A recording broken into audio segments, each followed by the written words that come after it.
Why, hello there, friends. Oh, it is so good to see everyone today. I am Melissa, and for those of you that are new with me today, I am a grieving mother. And the last couple videos, I've been talking about our teenagers that we still have at home. And we have an 18-year-old and a 16-year-old, a boy and a girl, still at home. And our 18-year-old just started college 2 months ago as a freshman. And our 16-year-old, she is a junior in high school. So we have challenges with teenage life and, but with grief. And grief is heavy. And teenagers, they have grief just like we have grief. And, so this video, I wanted to talk about sadness with the teenagers, And a lot of teenagers, they feel that they are sad. They'll think to themselves, I'm sad and I don't like it. I kind of don't think most teenagers enjoy being sad. I mean, I'm pretty sure that can go without being said, My very last video, I talked about how the teenage heart will likely go in and out of denial through their grief process, their grief journey now in life. And denial can be a good and a healthy thing at times, protecting teens from the full crippling weight of the loss. And so my job is to just meet my teenagers where they are, enter their world and love them there. And so as I've entered their world and loving on them where they are, I've noticed that their teenage heart, as it began to feel the loss of their brother and sister who were murdered 4 years ago, Noah, age 7, and Sophia, 5. Sadness was one of the first emotions they experienced and still experience, of course. And sadness, I think, tends to be one of the first emotions many of us experience in grief once we begin to feel the loss.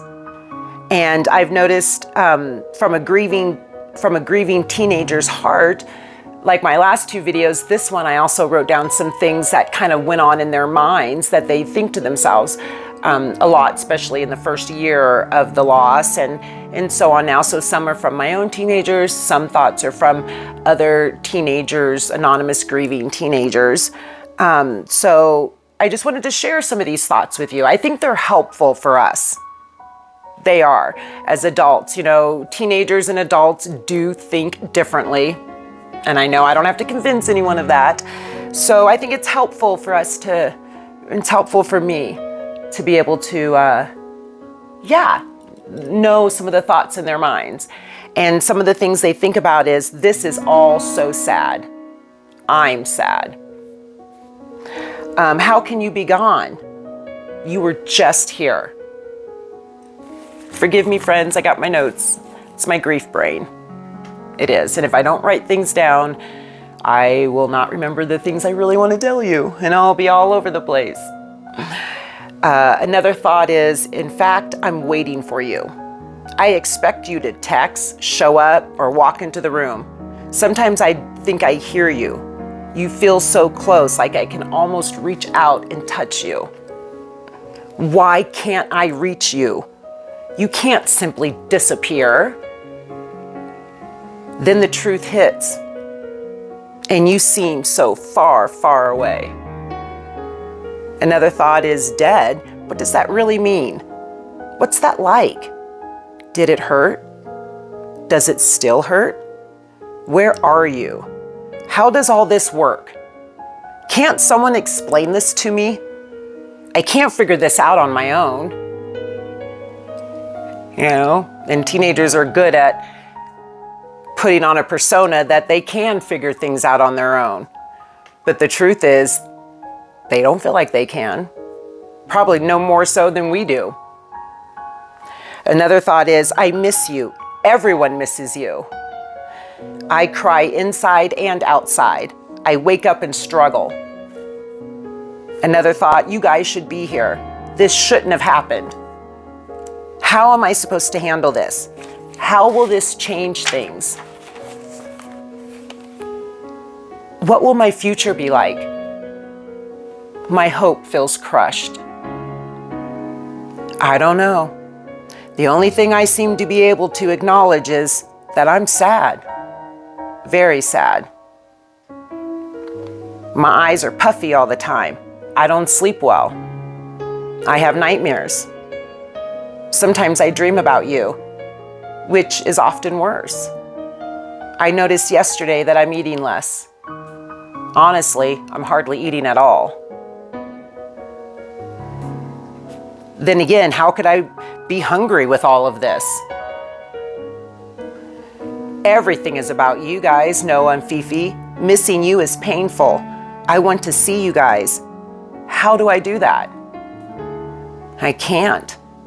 And that's sad. The whole thing is sad. Unbearable. This is bad. I don't like this. You're dead. I get that. But I don't like it. And I don't understand it either. Another thought, I look at the ground a lot now. I stare at walls and people. It's like I'm living in a trance. Eventually I come to and realize I haven't seen anything. I've been somewhere else. Where? I don't know. I don't remember. It's like I blank out. I can definitely relate to some of these teenagers' thoughts. Can you? Maybe the teenager in your life is able to relate to some of these thoughts if you were to ask them from any of my last 2 videos or this one. Another thought is maybe my brain is busted. I wondered when that was going to happen. Seriously, I must be on overload. Another thought is I guess I feel sad. I hate it. And I hate that you are gone. People come up and say, "Bro, how are you doing?" Really? How am I doing? Can't they come up with something better than that? I try to be nice and at least grin, put on a good show, but this sucks. It fucking sucks. And faking it is getting harder and harder. Yeah, I can definitely relate to that one. It's like people want me to be better already. They want me to be good with this somehow and get back to normal. I'm not good with this. I'm not going to be good with this. And the sooner they get that, the better. You're dead. That's not okay. And I'm not okay. What's the big deal? Why can't a guy be sad? Is that too much to ask? I don't think so. Seems right and natural to me. Yeah, good thinking for that teenager, huh? Another thought is, let me be. Dump the smiling faces. Take them somewhere else. Quit pretending this didn't happen. It did. And I'll be sad if I want to be. Whenever I want to be. I'll say it again. This sucks and I'm sad. Sad, sad, sad. Loss is sad, friends. It's sad. Grief is emotional, and one of the most prevalent feelings that we experience is sadness. You know, and Noah and Sophia, whom we loved and still love, the teenagers loved them and care about them, they are gone. Our worlds are forever altered. Our hearts have been hit, broken, and shattered. So how can we not be sad? Death comes with such a shocking sense of finality, you know, and our Noah and our Sophia are gone, and Malika's gone too. You know, 96-year prison sentence. He's gone too. You know, we're used to them. We're used to Noah and Sophia and Malik. Okay, we get used to these people in our lives and our children. My God, yes, we get used to them, don't we? You know, we get to them being here, you know, but now we can't talk to them. We can't hug them. We can't play with them. You know, we get used to their presence, and now their absence permits everything. Yeah, when you lose a child, their absence permits everything. Everything, even to the couch you sit on. And so is Malik. And these siblings had a great relationship together. Okay? So how does a teen process this? You know, that's what I've been wondering for 4.5 years. How do my teenagers process this? How are they processing it? You know, a teen's life is already in flux. You know, they're in this constant transition, change. It's part of the atmosphere they breathe. If you think about it, you know, really it is. Once they hit that, you know, and they seem to grow into new thoughts, feelings, and hormones and bodies every day, right? Lack of change is defined as boredom for teenagers. So they seek the next experience, trying to discover what it means to be themselves and to be alive. They do. So stability and caution often take a back seat for teenagers, right? Not too many of them are cautious, right? Or stability, you know, they like I said, lack of change, lack of it defines boredom for them. These teenagers are always off on the next new mission, right? So when Noah and Sophia died, a new form of change was thrown, bombarded into these teenagers' lives.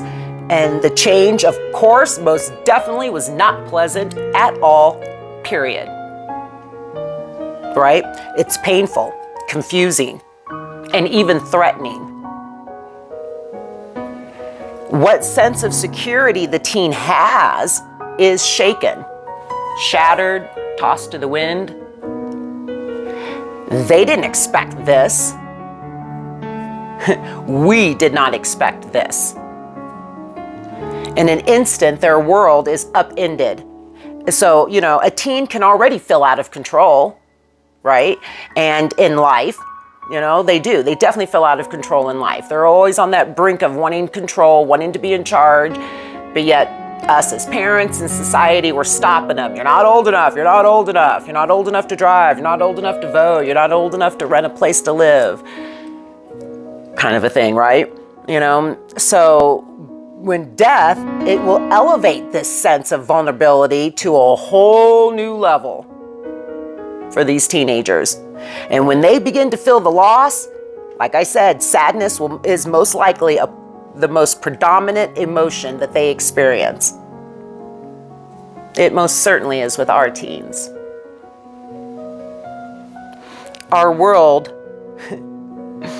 doesn't like sadness though, right? I'm sure we could all answer that one. Our world does not like sadness, right?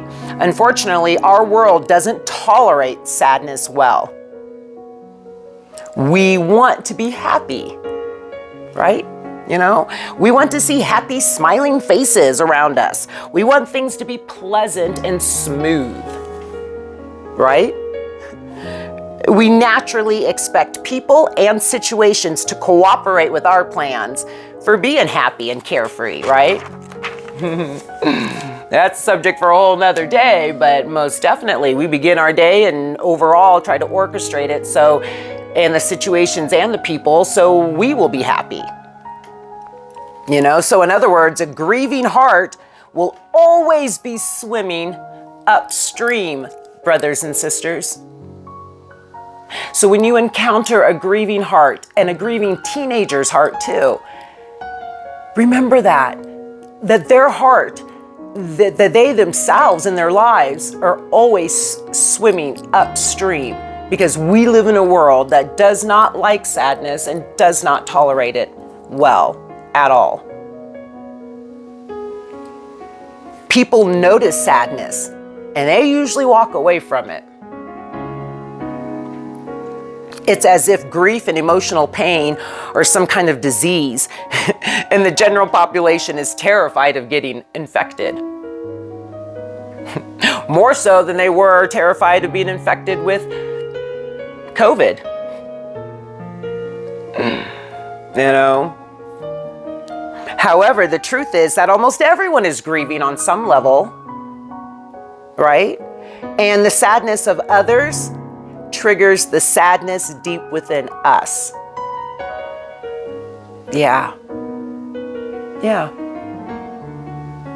And we don't like sadness. We run away from it. We don't want to go there, right? So we just shove it back inside. We're afraid of where our sadness might take us. Teens are already hyper alert for rejection. Okay, so now they're in an impossible situation. They feel one thing, but they sense the world demands them to be the opposite. They're sad in a world that demands happy, smiley faces. My goodness, right? So with such pressure, most teens fake it on the outside and they go underground emotionally. They do, and so if they felt alone before, my goodness, most likely they feel even more alone now. Yeah. That's sad. That's sad, right? Yet the Lord has been encouraging me, and I'm going to encourage you. You can make a difference. What can we do to help? What can we do to help these teens, especially as us as parents who are already grieving and broken inside and feel like we don't have anything to give? Excuse me. Well, like the Lord has been walking me through these last 4 years, and it's so similar to what I even said in my other video, accept the fact that sadness is natural and it is appropriate and it's even healthy emotion for grievers. And in grief, sadness needs and deserves to be felt and expressed. Feeling sad is part of absorbing the loss. Okay?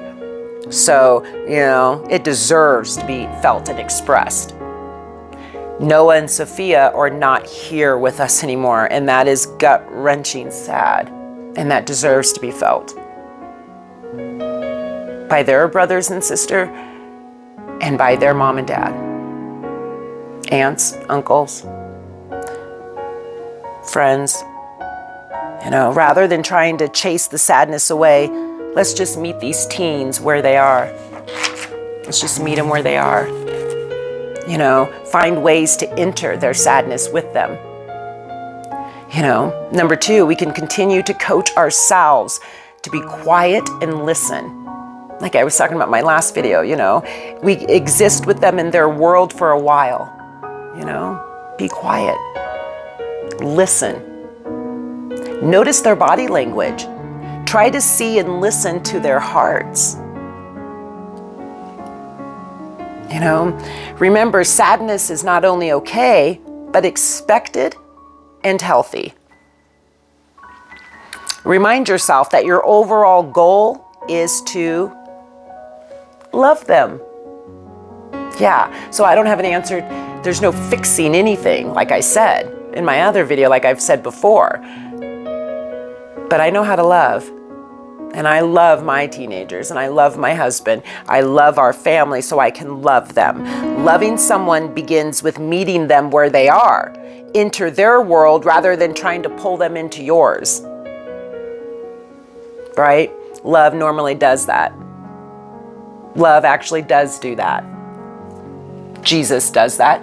That's what the love of Christ does. The love of Christ comes and meets us right where we are. The love of Christ doesn't stand so far back and say, you clean yourself up and you get yourself all fixed up and then you can come to me. No, the love of Christ is standing so far off. He sees us when we're still a long ways away. When most people are like, who is that? I don't recognize that person. Oh, I think it might be, I don't know. We got to wait till they get a little closer. And I'm not walking. I'm tired. I am not running up there to meet that. If that is who I think it is, I'm not going to go meet them. They can just bring their little butt on up over here to me. Right? Right? Yeah. But the love of Christ, ooh, watch out. It stands so back. We are so back. and his love sees us when we're such a long way off. He knows exactly who we are. He knows us by name. He knows how many hairs are on our head, and he is running to meet us with his arms open, filled with compassion. Yeah. Taking us, picking us up, dirty and broken and all. And his blood just washes that all off for us. So the love of God is the love we use to love on these teenagers, the love that will meet them where they are, feel their sadness with them, join them in it. Like the word says, we rejoice with those who rejoice, and we weep with those who weep. And that includes our teenagers and children too. And lastly, preaching definitely to the choir on these last two, the resist making this about you. I have to resist making this about me. Okay? Many of us get uncomfortable in the presence of deep sadness. So when this happens, our instinct is usually to run away, or we quickly fill the air with words that deflect some of the heavy emotion. Right? So resist making it about you by sharing about your losses and your experience with sadness. Teens will see this as another indication that you don't get it. Yeah, I can see that in my teen's face when I go there and I try to, make this about me and think I'm not making it about me by just trying to sympathize with them and just trying to share with them that I understand sadness and that I know it too. And as the mother too of Noah and Sophia, but I can see though in their face a little bit of, well, you still don't get it, maybe kind of a thing. And I just wonder, and I just heard that in my spirit, don't make this all about you every time. Honestly, there's just not much to be said. Okay, so unless, of course, they ask, but really, we just got to try not to poke or pry too much, try not to fix, find ways to just be with them. Oh, friends, this is a tall order. Yeah, we want to help. We want to make a difference. We do. And most of the time I have to remind myself to be quiet and listen. And for most of us, trying to fix something we don't like is just as natural as breathing. Hello, that's me, okay? So so if trying to fix something we don't like is as natural as breathing, what a challenge that is. Accept our teenagers where they are. They're sad. They should be. Loss is deeply sad. Accepting our teens' sadness helps them feel safe. Okay? I believe that. And feeling safe is key to living and adjusting in our heavy grief and deep loss. Yeah, we need to feel safe. And we need to feel safe with our emotions, and our teenagers need to feel safe with their emotions in our home. Because they damn sure aren't going to feel safe with them out in the world. And most importantly, they need to know their emotions are safe and secure with God. Well, friends, I got to run, so I really got to get out of here. So it was so good spending this time with you. Really, it was. Thank you for allowing me to share my heart with you and our experience with you. I want you to be well today and be blessed. And I will see you at my next video.